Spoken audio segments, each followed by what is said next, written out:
Thank you so much to everyone who is joining us today, and welcome to the community meeting for Vibrant Hawaii for November. Recognizing that it is the day before Thanksgiving, and however you think about that holiday, I try to center it on thinking about this very challenging year, more than year that we have gone through. And if we could just do a one-word check-in where people kind of think about what is one thing that you are grateful for? Because in the midst of all the chaos, in some ways for me, it's made me even more grateful for certain things that have risen in priority of being important. So just in the chat, if you can open it up and put in something that you are grateful for.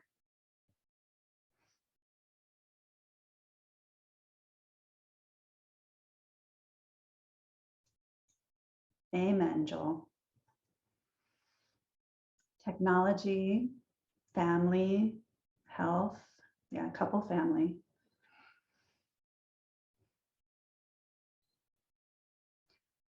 Ohana, yeah, mana'o, lots of family life.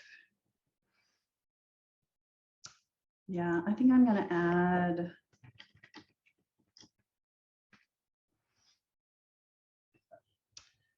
laughter. For me is what keeps me going. It's those little moments where somebody kind of cracks you up and the stress of the day kind of, it breaks up a little bit. Family and friends, community, a vibrant life. Nice. Nice. Turkey. I am a side dish kind of girl. So I'm one of those where the turkey is like, yeah, it's okay, but it's the, breads and all of those side dishes that are the best. All right. So welcome everyone. As people come in, if you have just joined us, please add a one-word check-in into the chat of something that you are grateful for. And mahalo for joining us today. So I think we can get started. If we want to share the slide deck.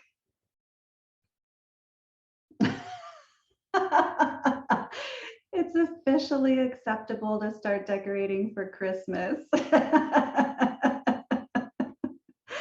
Now I know that you and Janice are like meant to be. My poor child has to live with like, no, not until after Thanksgiving. No. All right, everyone. So we start with our grounding statement. And I'll ask if people are comfortable to just join us in reading one part at a time. So Rachel, can you start us off, please? Oh, it would be my pleasure. Vibrant Hawaii is a growing community that commits to individual and collective awamo kuleana to increase equitable opportunities to build wealth, an abundant reservoir of human, social, natural, and financial capital that we contribute to and draw upon. Hello. Tamia.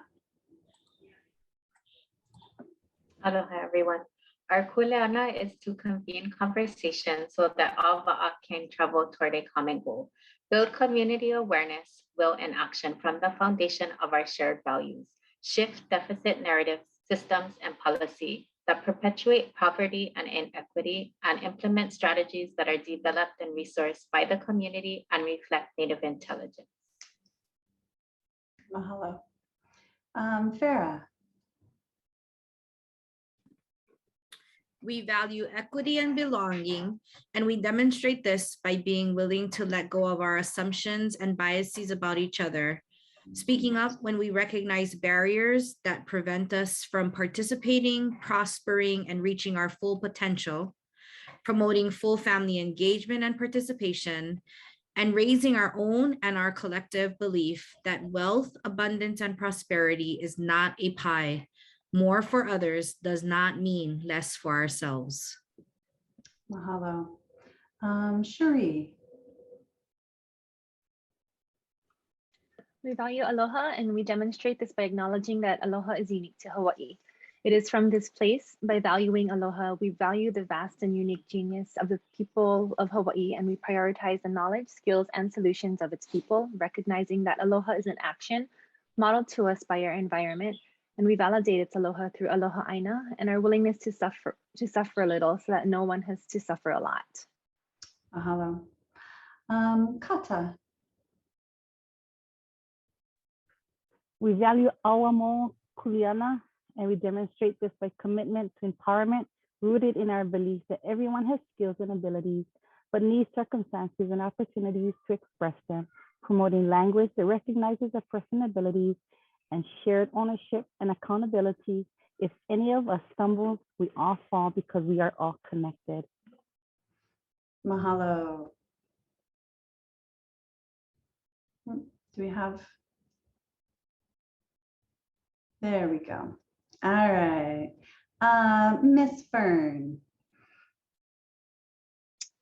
Aloha kako. We value flexibility and learning that leads to transformation, and we demonstrate this by being honest without shame.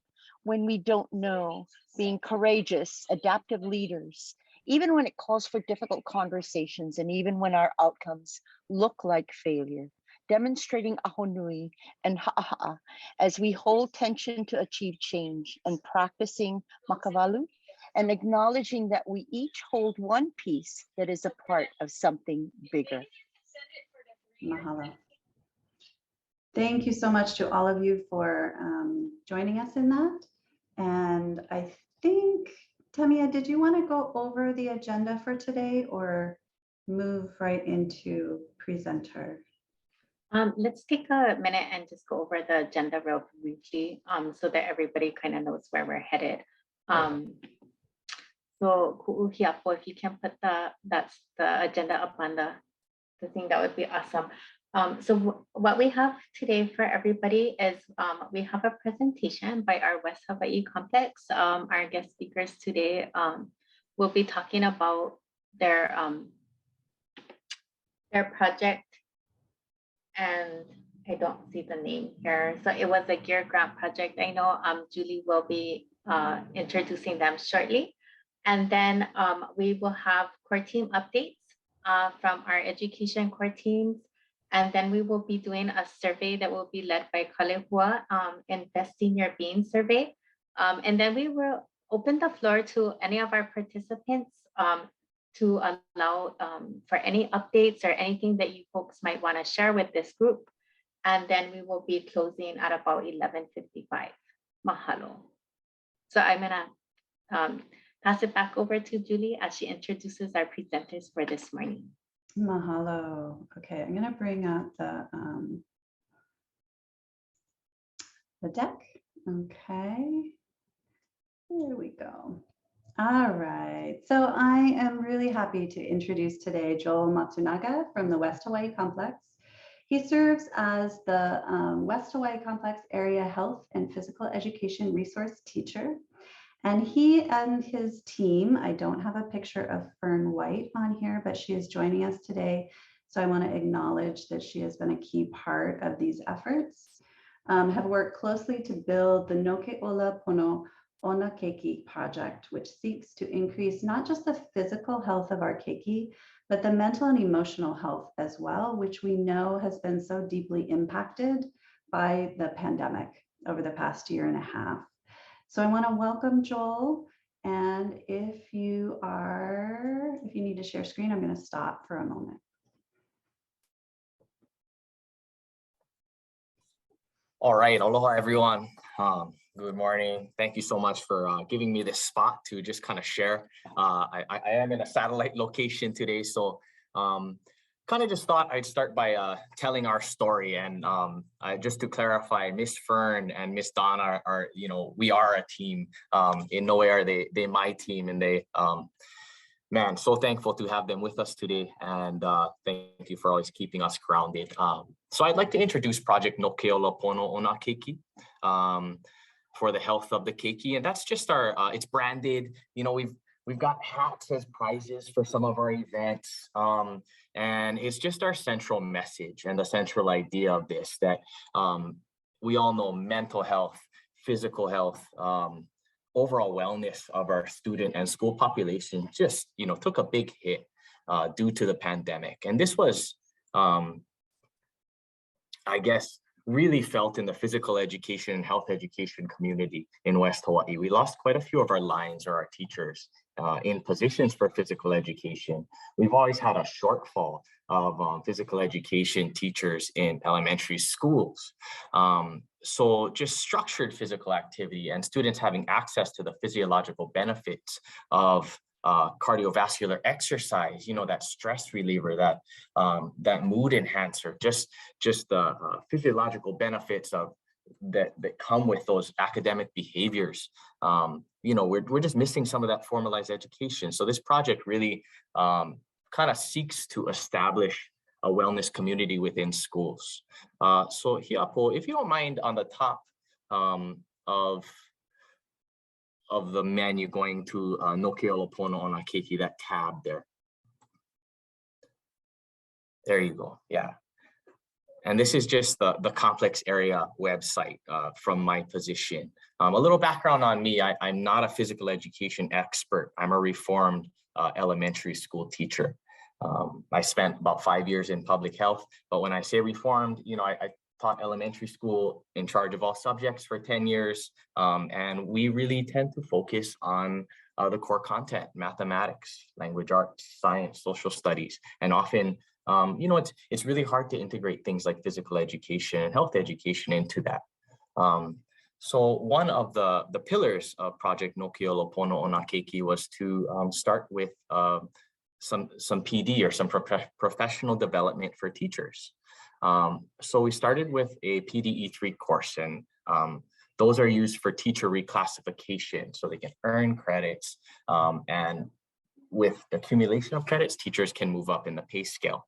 So we started with a physical education PDE3 course for teachers. We had over 21 students sign up and successfully complete the course. And through the generosity of the Gear Grant, that allows us to allocate $1,000 per participant for the purchase of athletic gear, which covers ballpark 9 out of our 11 elementary schools have earned at least $1,000 for the purchase of athletic gear.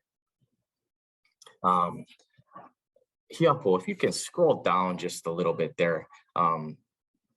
Yeah, and on this slideshow, if you can click the forward tab right there, yeah. Just to the second page right there. Thank you so much. So we start with professional development. So we have teachers trained to kind of unroll the project. But the keystone of this project is health and fitness field days.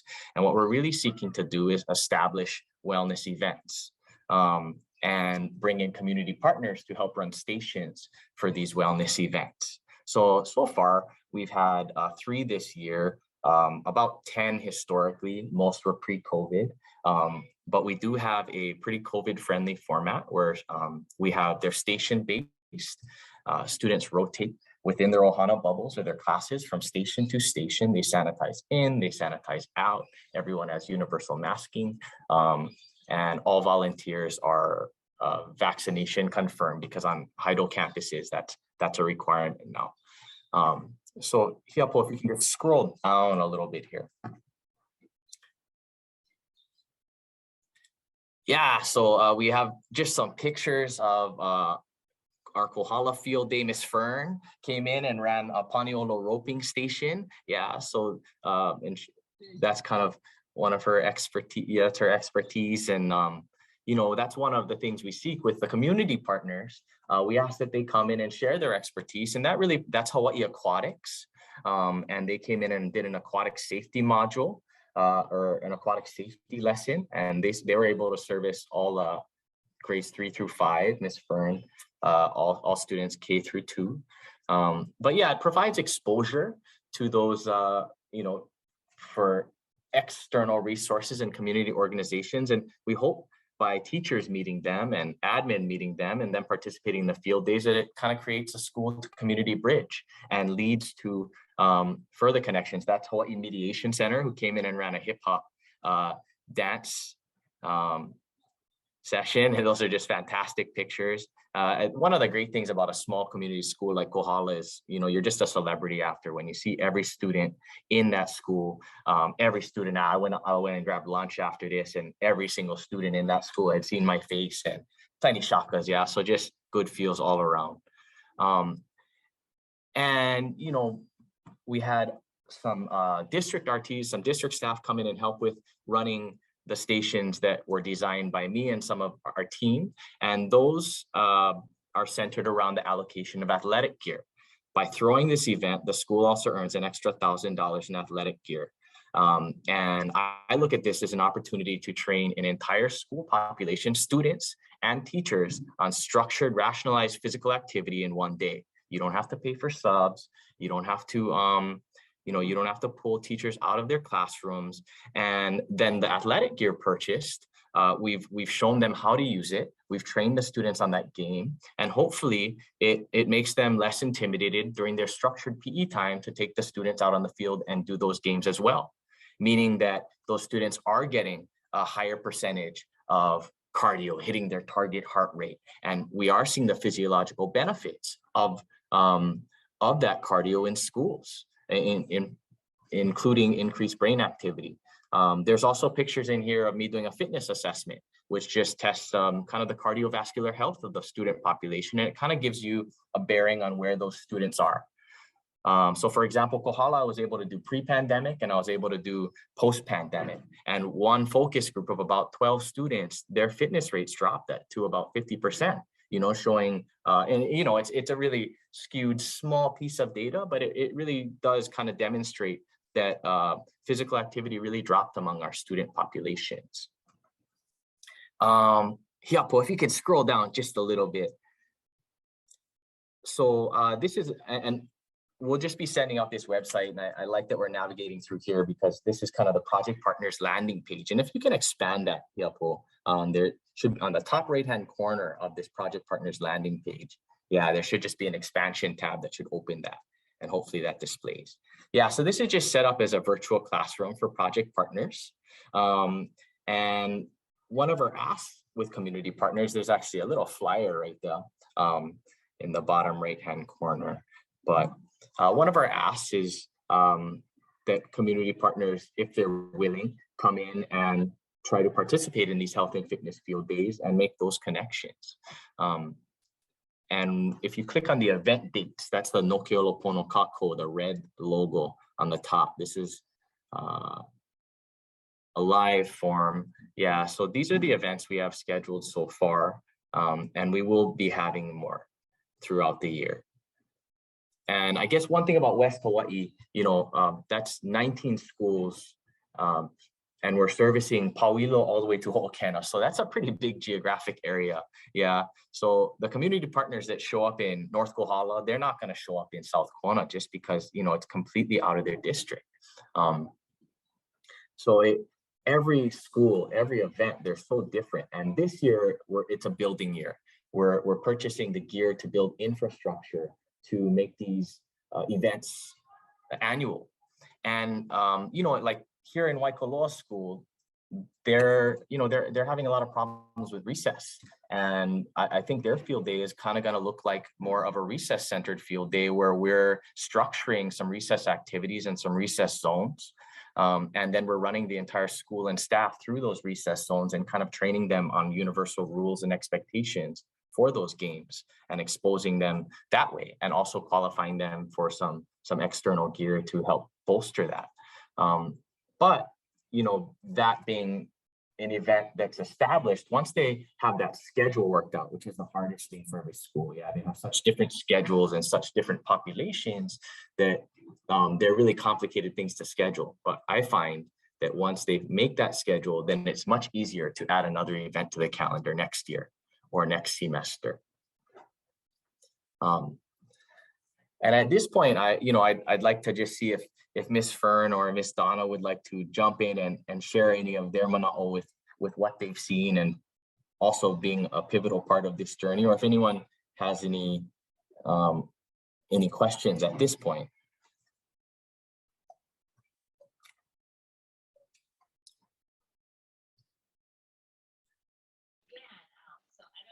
Donna, you want to chime in first? It'd be okay? Or I'm happy to. I apologize. I share an office with our complex area superintendent who has a meeting this morning. So if you hear background, hopefully you don't hear it because I have my buds on. Is that what's happening? You're just hearing me? Okay, thanks, Julie. Okay, so I do want to underscore the value and the connection of this particular project, and I think that's one of the reasons that the grant was awarded, because as we transition from one state superintendent to another state superintendent, there was an initiative. So each time a superintendent comes in at the state level, the very broadest umbrella for how we function in schools at public level is that there will be strategies and initiatives that they inject, so to speak, into our how we function. And the current one is called 311, and the 3 is for students, and 1 is for staff, and the other one is for the system. So the student one is the attendance and the wellness and those 3 pieces where wellness, attendance, and academics all merge into this one whole person that we're all trying to take care of and nurture through as they matriculate through our K through 12 and on to K through 16. So this fits perfectly with that. And in that alignment, I think that the opportunity to navigate our way through all of the COVID compliance and adjustments that happen, and giving people strength to provide that physicality, high need part in all of our lives towards wellness is key. And so I think this is that the timing for this is awesome. And also I did want to commend Joel on the vision of it being a 3-year building. So we're in year 1, and there are 2 more years of building as the project rolls out. So I think that that's really cool. I also am excited, Cole. I'm so happy to see you here. Cole was a former student of mine. I have to say, yay, shout out to Cole. Hokupa'a, he participated in energy summits. I love seeing you here, Cole. This is absolutely exciting. So wonderful. It's great to see you, Miss White. Mahalo. I have to step off. I have another meeting right now, but it's great. It's great to hear what you guys are doing with this program. Thank you for sharing your mana'o. All right. Aloha, everybody.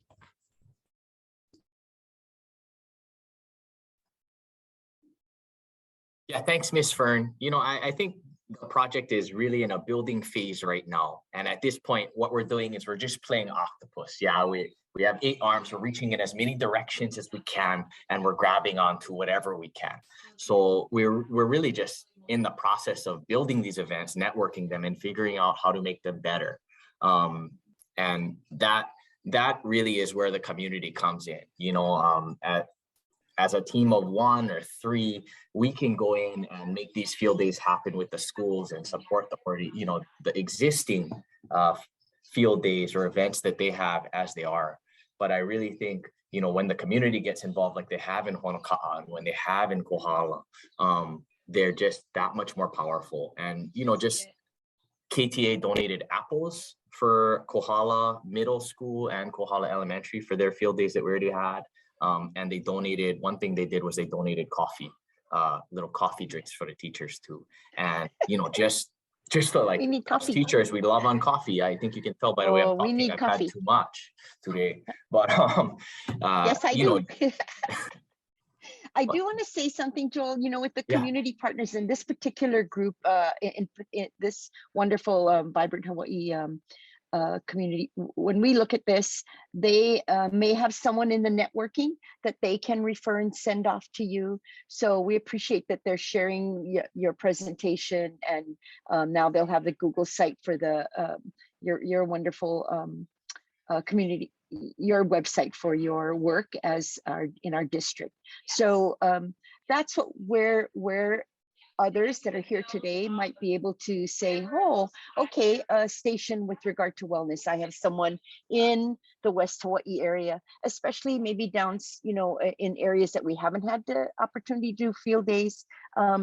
Networking is key. And I think that's where we would benefit from the conversation here today. Mahalo, Fern. That's a perfect kind of segue into just reiterating the purpose of these presentations, because Vibrant Hawaii talks about wealth and how our community views wealth in these 4 buckets, right? And so not just financial, as the vibrancy of a community is not just measured by how much financial capacity there is, but we think about natural, human, and social. So what are the talents that this group has, and what are the social connections that we have for others who we might be able to connect into this project as a natural fit, who have something to offer in this realm. So I want to really reiterate this idea that the presentations are not just informative, but to really look at what communities have created that really know the both assets of their community and the needs of their community, and see how we can help to both sustain and build what's already there through our efforts. So I really appreciate that. And Fern, I also appreciate that connection of kind of the whole student, right? Like, we often think of field days as being primarily focused on the physical, but we know, especially with the pandemic, has really heightened this awareness of the connection between, the emotional, mental, physical, and I would also suggest social health, right? Like, our kids really suffered being apart from one another, not being very active, and not engaging in fun ways that help them to grow and thrive. So I love this project. Very true. And so, that's one of the reasons, Joel is out in the field today, taking a look at, so the shift in how students had to learn and exist and function, teachers as well, during that March 2020 all the way to currently in opening of this school year.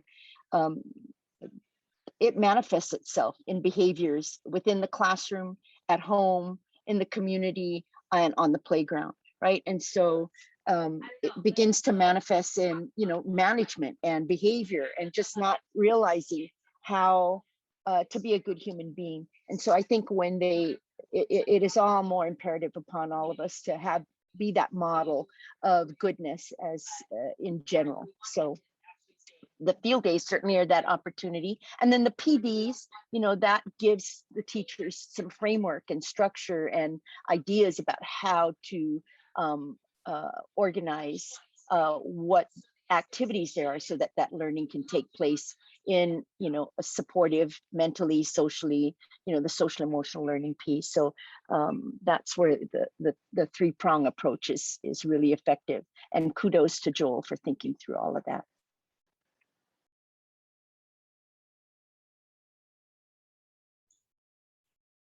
Mahalo. Are there more questions or comments?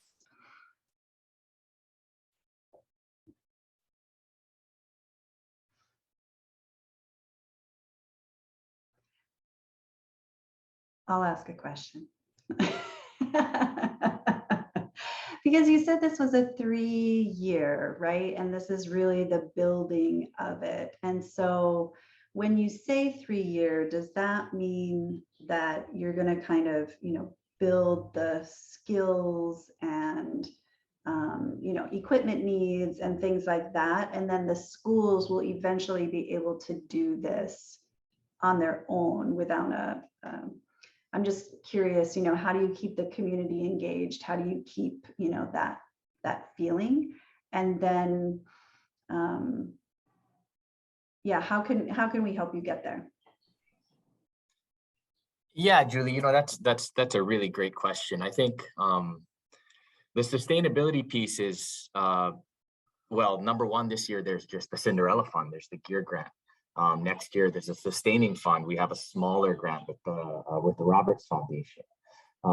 But really it's about quality over quantity.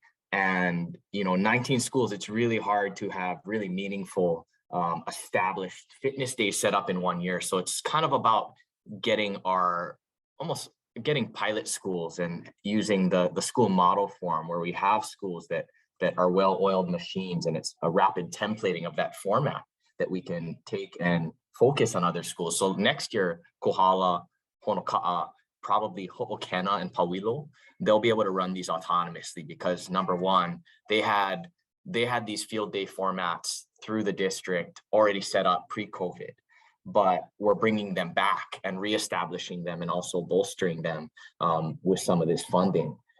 So I think part of that, purchasing athletic gear, just gives them, it's enabling. I think there's a lot of times you're just like, we can't do a lot because we just don't have this gear, and recess gear is disposable, right? It only lasts a year. So yeah, sustainability, we're just buying the gear this year. And there is a third pillar to this, which I didn't mention, but we're setting up learning readiness labs in 4 schools. So it's called Learning Readiness PE. And the idea is to use targeted physical education as an academic and behavioral RTI. So let's say Kekoa and Honoka'a struggles with mathematics. Before mathematics, Kekoa might go to the biohack learning lab or the learning readiness lab, jump on an exercise bike, put on a heart rate monitor, see his heart rate displayed live on the screen up front, and hit his target heart rate for 15 minutes. And it's just a research-based method to increase brain activity and academic behaviors. And ideally, this year we're setting up those labs in Kohala High, Honoka'a Intermediate, Kealakehe, and maybe one more school. But we're buying the exercise bikes, the heart rate monitors, and the display screens for them. And next year, it's kind of about working on our data systems. So I think that's a sidebar. Sorry about that, Julie. But yeah, the ask from community partners is kind of like to keep the lines of communication open, to be willing to maybe step outside of your specific area of service.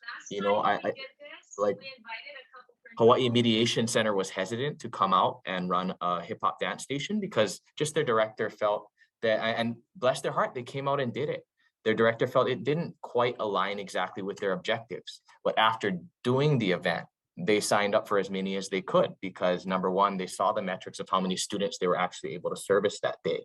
They made connections with in-school service and now have lessons that they have set up with specific teachers.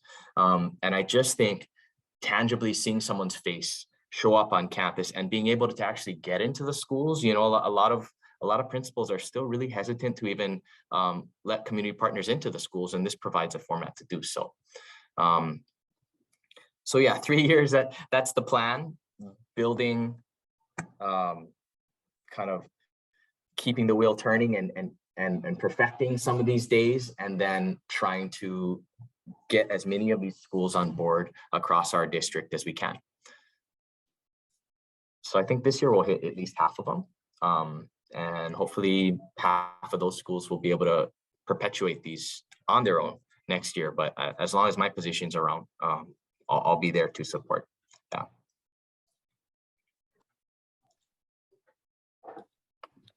Awesome. I have,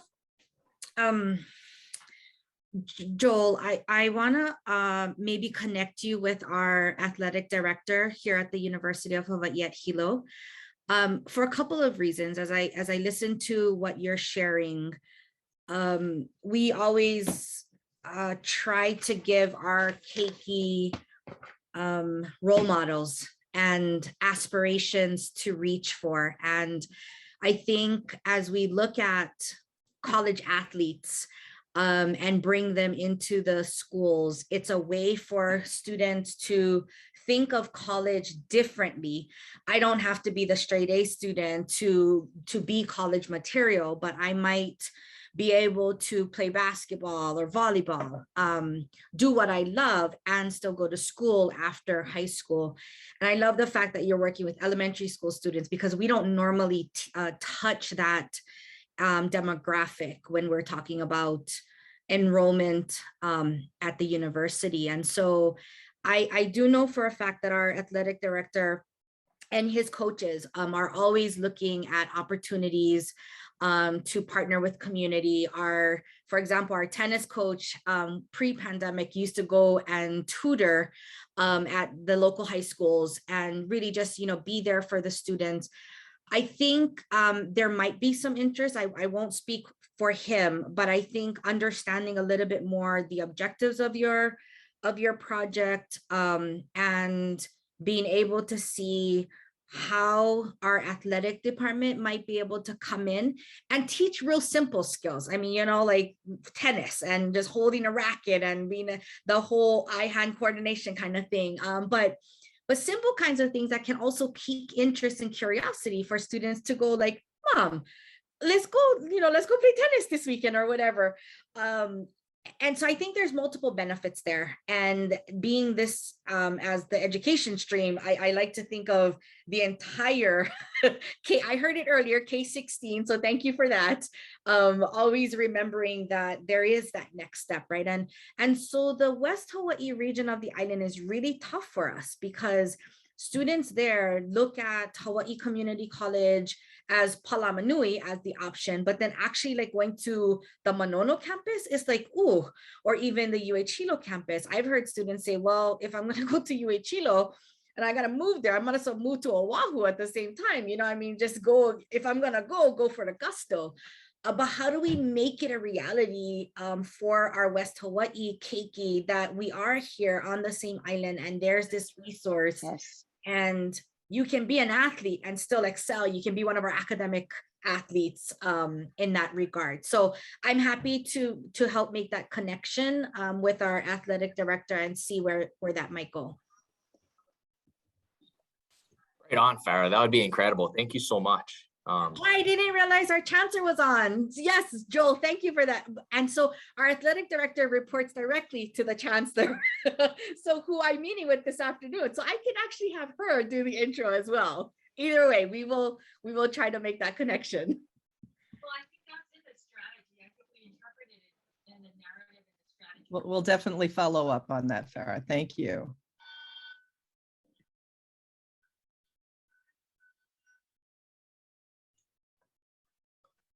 All right, that is a fantastic connection to make. Is there anybody else with any questions for Joel and Fern and Donna while they're with us today?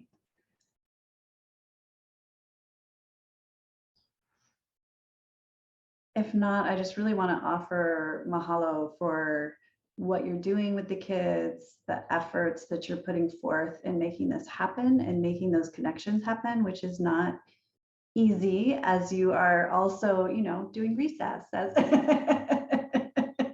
and doing that juggle. So thank you so much for caring for our keiki in this way.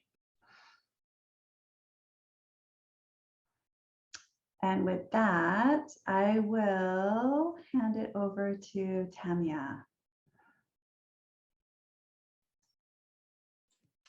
So mahalo nui to Joel and Donna and to Miss Fern for joining us this morning and sharing with us your awesome program in West Hawaii. I'm super excited to hear that keiki are having the opportunity to get outdoors and exercise and have fun and learn new skills, and definitely agree that during the pandemic, a lot of them, lost the ability to do that more often. And so it's really refreshing to hear what the work that you folks are doing in West Hawaii.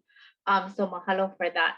The next part of our meeting, we have two updates really from two of our education core teams that have been doing some work So for those of you that may be new to the meetings, education, the education stream has a few different projects, our core teams that do individual work, and they are workforce and development. Right now we have a digital badging, a digital literacy, which Janice is leading, and she's unable to join us today. And then we also have some work around equity and education.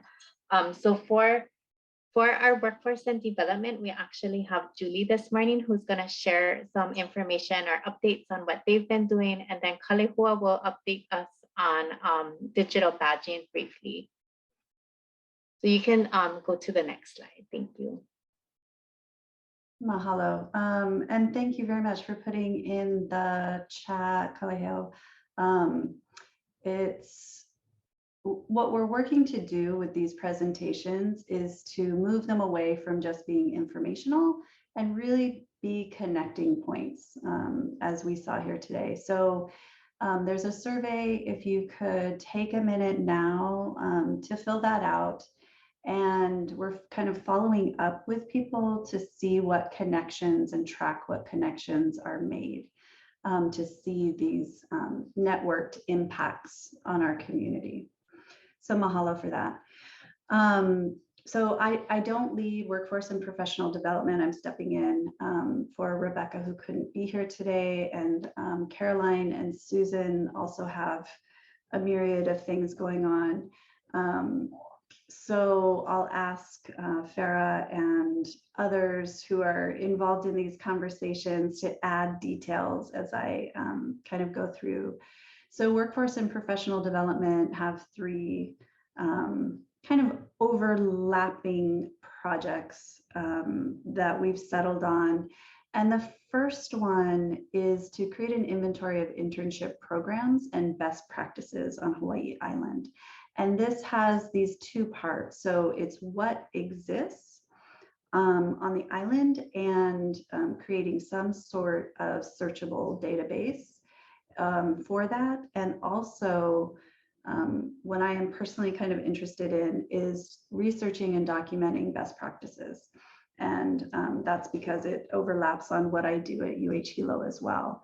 So looking at what programs exist and how they are making it work, and all of the kind of the collective learning that has been done through these programs. How do we collect that together in order to support our community organizations, our businesses, you know, in order to do it better?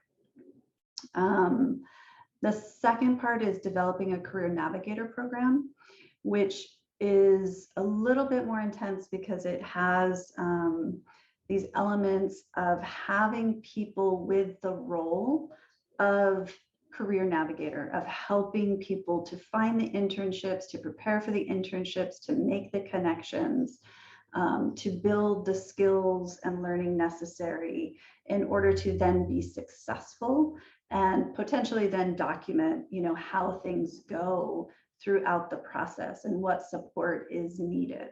So it's not all on the front end, but continues throughout the internship process and then afterwards as well. And then the last part that they've talked about is creating a digital badge. And this is for both interns, you know, potentially a badge for students, adults, anybody, whether you're doing retraining or, you know, for whatever reason, going into a new field. What are the skills and expectations that the different sites kind of collectively agree that it would benefit interns to know or be able to do? What does that look like? And how can a badge, if they achieve that, then a host organization or business knows what this intern is bringing to the table? And also on the other side, like what are the qualities that we collect from best practices that would allow a host organization to really do the best possible of mentorship, of helping somebody grow within their organization to their fullest capacity to thrive. So those are the three things that we've kind of outlined. And I'll just ask if Farah or any others have anything to add to that.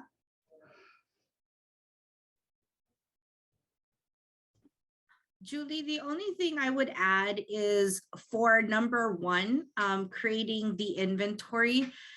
We've gone back and forth on this one a lot because sometimes as soon as you build something, components of it are outdated already, right? Like the internship that had been running for 25 years for whatever reason ceases to exist the year you publish this inventory. So we recognize there are going to be some glitches on the onset, just getting this up and running. But we also recognize in order for us to have a comprehensive inventory, it will be helpful for other people to contribute the programs that they are aware of as well. So we're just getting started in building the internship programs that we are aware of.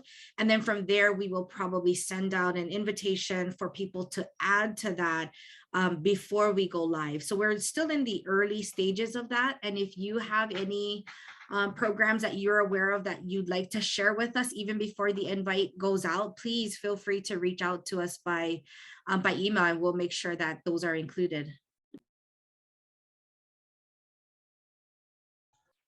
Mahalo, that's perfect. And for anybody who is interested, whether you have, ideas of organizations that offer great internship programs. We have several amazing ones on campus, like the Pikes program.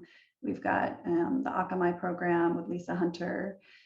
So we can gather, information from them and best practices. They'll be, I think, amazing, but there are others that we may not be as aware of. So please do email Rebecca, Farah, myself, with suggestions. And if anybody is interested in contributing in building these things, please contact Rebecca and she can get you joining us. That would be fantastic. Mahalo. I have a question, and I apologize. I kind of had to multitask for a moment. This inventory of internship programs are internships that actually lead to employment, or is this like work-based learning for kids that are juniors and seniors in high school? Is it internships post-secondary, or are all of those considered? How are we? Is there I apologize if you stated it and I didn't hear it. No, we didn't state it. And my understanding, so correct me if I'm wrong, is that it's more all-encompassing, because as we worked with Climb High, right, we saw that Climb High is an amazing resource, but it's DOE focused. And so we have these other parts of our population, especially adults, right, who could really benefit from some of this as well. Okay. Thank you for the question. The last part of our meeting today, we wanted to open up the floor to our guests or any of the community partners we have with us this morning, and just ask, does anybody have any announcements, anything coming up in the work that you folks do in community that you'd like to share with this group? We'd like to make available more time as we move forward into next year with this stream, as a space not only for us to share with community, but for community to share with us.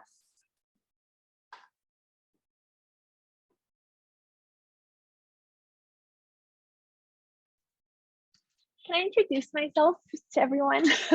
Yes, of course. Thank you. So aloha, my name is Sherry Souza.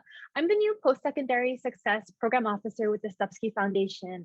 For those of you not familiar, we are a private spend-down foundation focused on spending all of our assets by 2029 in the areas of early brain development, food security, serious illness care, and post-secondary success. So super just thankful to be in the conversation today, and just wanted to introduce myself and maybe reaching out to some of you just to learn more about the landscape on Hawaii Island. I've spent the last about 15, 16 years with the University of Hawaii system, but really excited to be with the foundation. So thank you. Nice to meet you and mahalo nui for joining us. And I'm sure every one of us would be happy to talk story if you reach out. But yeah, mahalo for being here and nice to meet you. Aloha mai kako. I also thought I'll introduce myself. I've been wanting to come to these meetings, but it always clashes with another standing meeting I have, and fortunately that person canceled. So my name is Ko Mingwei. My family name comes first, but everybody just calls me Mingwei. Chinese name, so you know, Chinese families, family first. So I am the executive director and the eco-literacy educator for a very small not-for-profit based here on Hawaiʻi Island, and we're called Center for Getting Things Started. And really what we are, we see ourselves as a sort of like an intellectual incubator makery.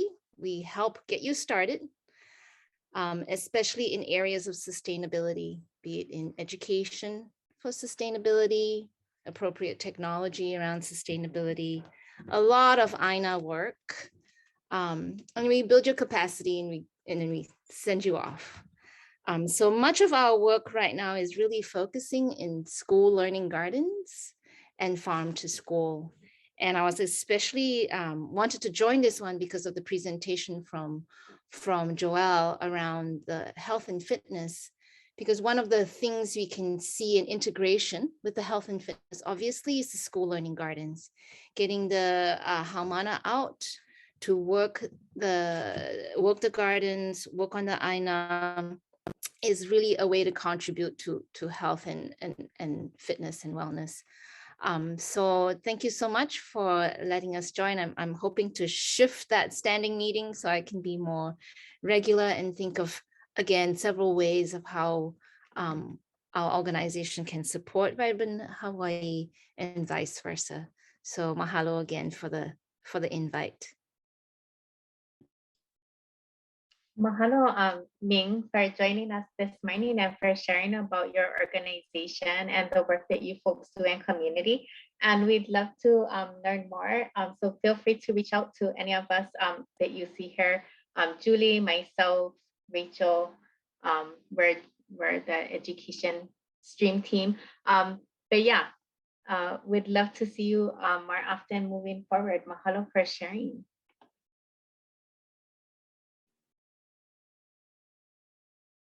Is there anybody else that has any announcements or would like to introduce yourself to the group this morning?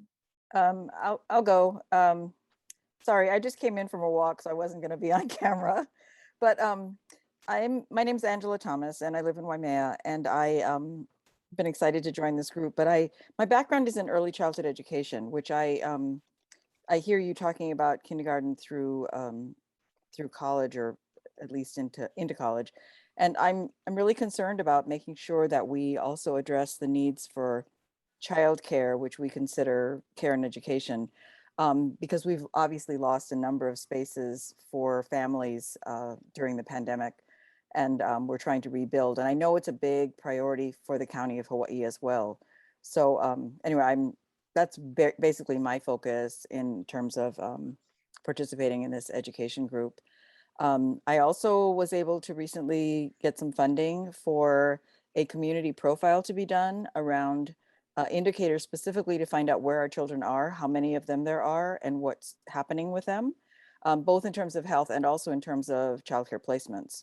So that we should have an indicators report by the middle of January, and hopefully a full report on our entire island situation at the end of June. We just hired a contractor to do that work for us. So I think it'll be really enlightening, especially post-pandemic, to see what's happening with our kids.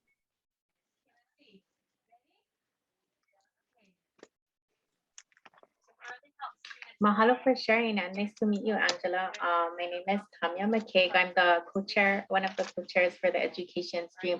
I know that Julie Mauer team had earlier on done some work, or at least some investigation into early childhood education.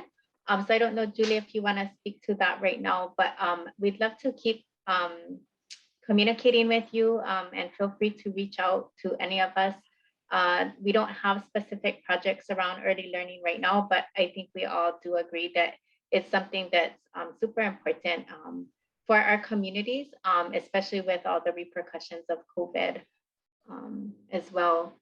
Julie, do you have anything else? Actually, maybe Farah or Camilla could help with this, because we were linked into Hawaii Kids Can and had some guest speakers come and talk to the group about that work. So there is interest in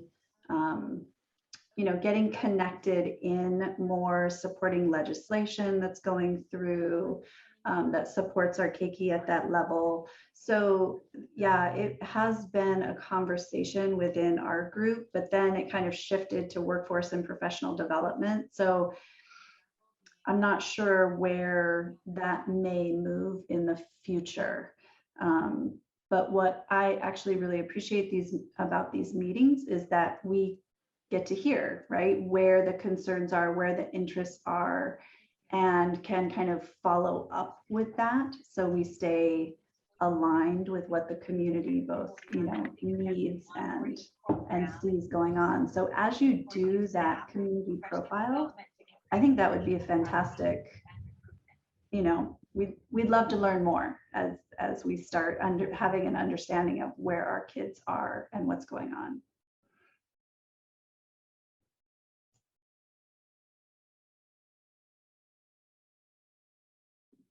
And I just popped my response in the chat. We did have another participant who we haven't heard from in a while, so it might be timely just to reach out in the new year to see if there's still interest in that area, and we can revive conversations from there. I'm sorry, I'm having connection problems today. Julie, I know you mentioned that I might be able to answer a question and then I missed the next sentence. I think you have been consistently involved with Hawaii Kids Can. And so, yeah, making that connection. Okay, yeah, not directly involved. I go to a lot of their webinars and things that they do, and the data they've been presenting, and actually the Hawaii Data Exchange Partnership has been doing a series of data webinars. I think they just concluded last week, and they did one on early childhood. And we're talking about access issues. And I only caught half of that webinar, but the recordings are online if you go look for Hawaii DXP. Okay. And they just did that one last week. But yeah, definitely interested in availability of early childhood education for me, with Hokopa'a not going down into early child care. But Tamia is here, and Tamia is also with me in the Puakalehua Early Learning Consortium, and that might be another place to kind of take that interest. And then there's another early learning group on the east side that might also be good to network with, and I can get that information because they would be aware of what are the options for not just what are the providers already there, but also if people are interested in bringing more people into that field, because there's really a need for more of those providers. There's a lot of programs and grants out and things right now, like basically free training to get set up and meet that need. So definitely get in touch with me. I'll put my email in the chat and I can get people connected with those other early learning and early childcare groups. And then in my past work, I also, was directly doing stuff with mothers and babies and families and things like that. So I have some connections there too. So yeah, happy to help.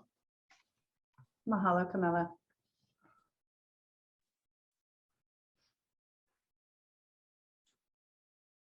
Aloha, everyone. I just wanted to introduce myself as well. My name is Chris Molina. I work with the Lili'ua Kalani Trust as the Strategic Initiatives Liaison for the Neighbor Islands. I was invited through an email and was able to attend some of the different stream meetings, and really just here to learn more about what's happening and see how we can support. So mahalo for inviting me. I've been able to attend the mental health stream, which is really informative, and then the housing and this one as well. So just thank you for being such an open space and allowing me to learn, because I'm not from the community. I live on Kauai, but I thank you all for the opportunity to be here and learn about what you folks are doing.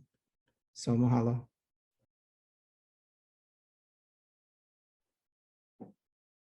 Aloha and welcome, Chris. Mahalo for joining us. And again, like with everybody else, the offer is if you guys have any further questions or would like to talk story or connect with us further, please feel free to reach out. But it's a pleasure having everybody on the call with us this morning. Fern, I know you said about you had something you wanted to share with the group, so I think you could go ahead. Hi, and I'll be as quick and concise. So many of you are aware that the career and technical education in our state of Hawaii is under new Perkins federal funding laws and grant guidelines. But part of that, or timed and aligned with that, is the 13, so a shift from 6 to 13 career pathways being offered and framed for student offerings at the high school level in particular. So from 6 different basic pathways, like we would say building and construction, arts and communication, business, health services, IET, under which building and construction was a program of study, natural resources, used to be the agriculture, food and natural resources clump, and then public and human services included education, hospitality, tourism, recreation, law and public safety. So what's happening is that 6 pathways went to 13. And I know this isn't new to most of you in the group, but I did want to let you know that the last year for rollouts will be next year. And the last pathway is the cultural arts, media, and entertainment pathway. And in that pathway, I want people to be aware that are in these conversations. In that pathway is 3 what we call programs of study. So now we'll have 43 programs of study from which 4 years of education and standards are being aligned. So it's a huge, huge rollout. But in the one that was arts and communication, it has now become cultural, arts, media, and entertainment as a pathway. And the programs of study are 3. Fashion and art, artisan design is one program of study. Digital design is the other program of study. And film and media production is the other program of study. So I personally, literally am extremely excited for our schools across the state of Hawaii to be able to embrace that cultural arts, media, and entertainment.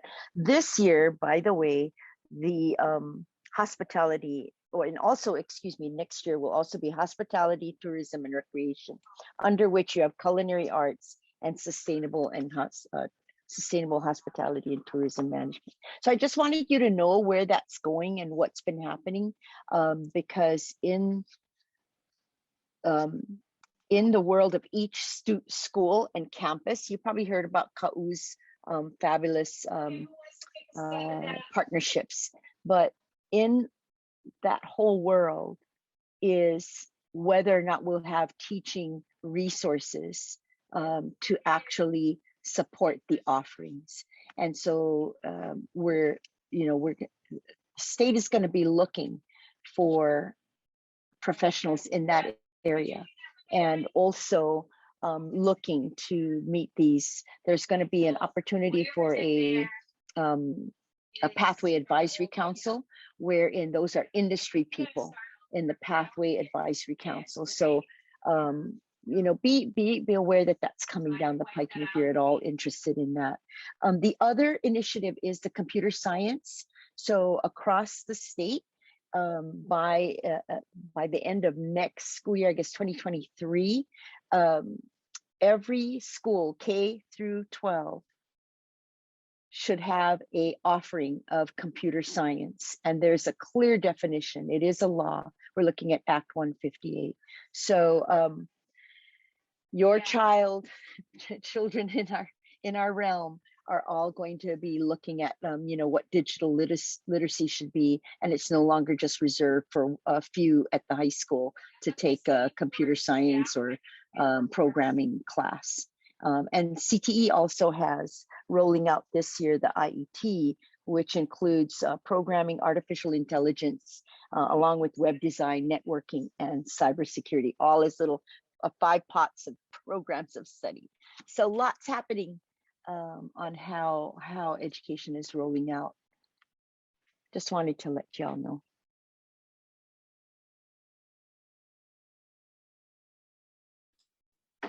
That's super exciting. Mahalo for sharing with us, Fern. I'm like, oh, I wish I was in high school again. There's like, so much creative things happening, and wow, just such great opportunities for our Kiki. It's super refreshing for me to hear. We did have one more, if we could just go back 1 second. Rachel Salamsas would like to give us an update on some work going on with equity and access. Rachel, I'll hand it over to you. All right, mahalo. So the other streams within education that we have committed to do in terms of equity access to educational opportunities for our island relates to the gaps in digital equity. And there's been definitely a statewide movement on this, and we're happy to be part of that movement, coordinating the state level and bringing it back to our island. So there's 3 things that we have been focusing on, I guess, as we learn and evolve during this pandemic.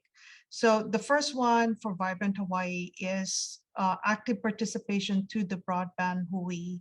And within the broadband Hui, there's been really some subsets of activities that we as individuals or we collectively through Vibrant Hawaii has connected to, whether it's the digital equity declaration that our state legislators has passed, to other policy discussion that it's going to be prepared for the next legislative session. So we'll try to share that and connect you if you are interested in some of those legislative policies related to digital equity. The next part through Broadband Hui is really preparing ourselves and our island. I must admit the county has really taken quite a role on that in terms of positioning ourselves to get those infrastructure fund now that the feds have passed the infrastructure bill. So there's a lot of investment coming our way when it comes to expanding our broadband. And this is with private firms. So for instance, early discussions already we're having with part of the EDA grant proposal with, for instance, Banyan Network, who's trying to build some capacity in Ocean View and how to sustain those infrastructure and operate and maintain and workforce that's needed to get there. So those conversations are happening. The second one is with devices. So our own AMO collaborative, who has been taking the lead in terms of getting devices and distributing devices. As you all know, it's hard to learn on a phone. People really need the right equipment and the computers or devices to learn. So we're working very closely to take it to the next level of getting a coordinator so that we could actually refurbish donated equipment within our island rather than waiting for the refurbished to come from Oahu and then shipping it to our island. So if there's any interest to that, at Hawaii CC, we're hoping through one of our programs to facilitate the refurbishing through our internships to our students and also community volunteers. We just need a process, and we're looking for a coordinator who could connect local donations of computers so that then it can go into this refurbishing mode. The third one is related to what we would call the digital Palina, really, which is the digital readiness and literacy. Noel Morin with Janice has secured some partners who will bring us through the 8 resilience hub we have to begin to do some digital literacy outreach for some of our communities, and hopefully we can learn from their model with regards to that. And finally, what I wanted to kind of just share with you folks, if I could have sharing access, is the state through the Department of Labor and Industry has released their survey of digital readiness and literacy on our island. And I can post the link. I prepared this, I went and read, and this is just my initial kind of overview of the report. The report is available through this link. It's a survey that the state paid through OmniTrack, and it is sort of an assessment for the state disaggregated by the island. So again, that's a link if you want to dig deeper into the report. And here is the purpose of the presentation of the data. Page 5 of the report kind of show sort of who or the demographics of the people that they surveyed, including a total of 893 outreach that they did to collect this information. Hawaii Island is represented, about 200 of them participated from our island. They, in that report, clearly defined the focus of the survey to kind of look into digital readiness and digital literacy, and a very clear definition of their approach. And within that, of course, within the digital skills and also the utilization of technology, that created the survey questions that they inquire. And you can see for the digital use, workforce development, and also finance use. But as I read the report, I really see the expansion of actually gaining resource beyond just finance. So from the report, the findings came about these categories of digital users within our state, from the unprepared to the digital learners. So you'll see a description, and of course the report provides more a deeper description of each of the users, from unprepared, old guard, social users, technical DYRs, and digital learners. And here's the outcome from the survey, and you'll see for Hawaii County, we have more unprepared and old guard as compared to the other islands. And some of their, through their findings and recommendations, some were each island and the state as a whole to focus on. Certainly the readiness for Hawaii Island, so we're in the middle right here. Some areas to focus on for improvement for the unprepared and the old guard, and also the demographics that they recommend we target. And here specifically is the recommendation for Hawaii County of, as a community, what we can do to really, you know, the use of technology, digital Palina in terms of connecting and improving and supporting our island kauhale.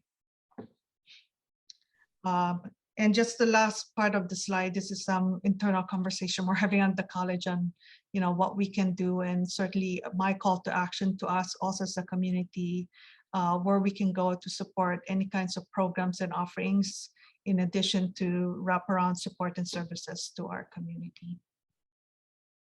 So I'll pause there, see if there's any question, but I will post the my initial analysis and presentation, if that will be helpful. It has a link to the report itself.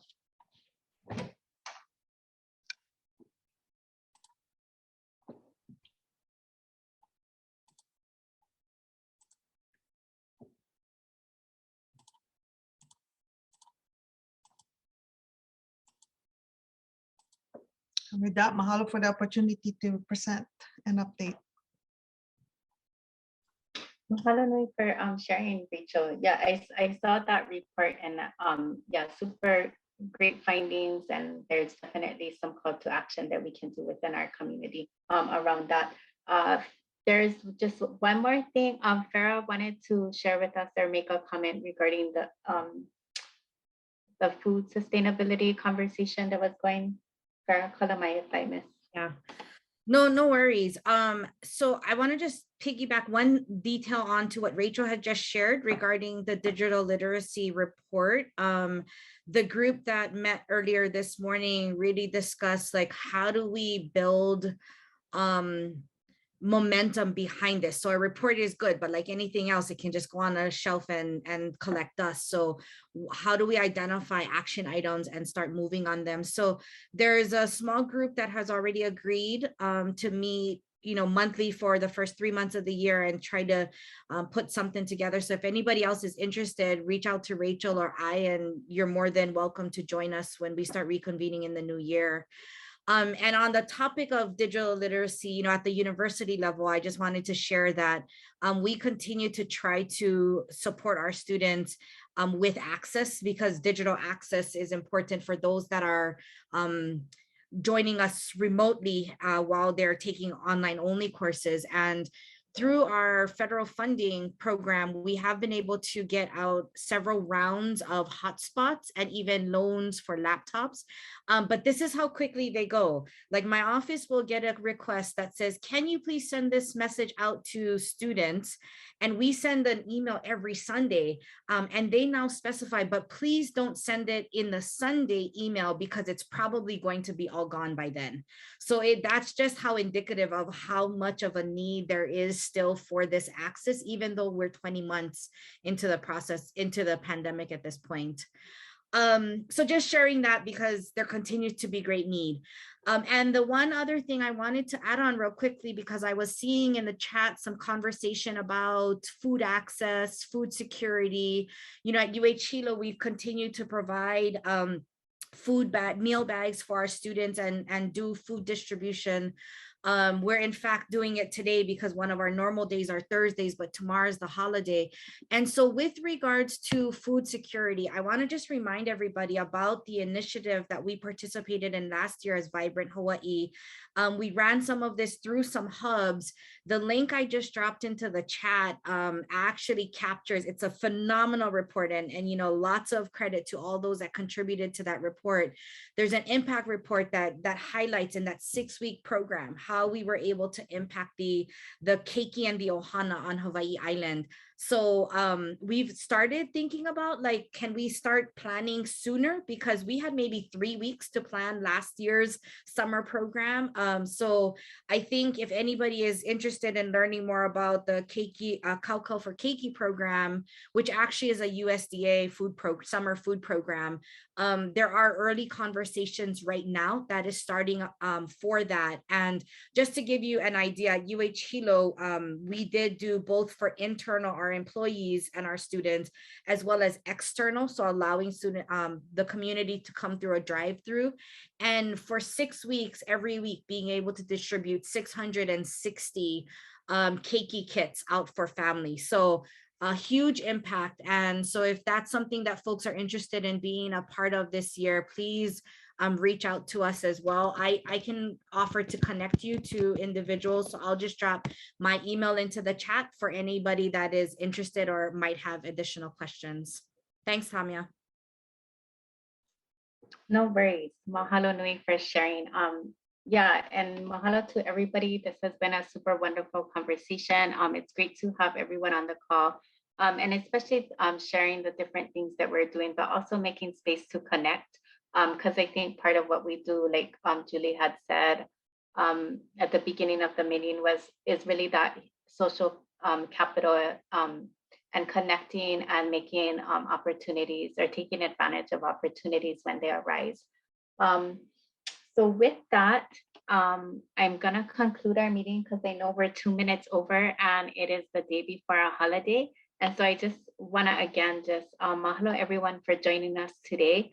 And we hope to see you again soon. We will be taking a break in December because I think we land right before Christmas Eve again. But we will be back in January, and we will definitely be sending out a newsletter or a reminder email to everybody. So just want to wish everybody, you and your ohanas, a safe and wonderful holiday season, and reach out to us individually in the meantime. But until then, take care, and we'll see you back in the new year. Ahui ho. Happy Thanksgiving.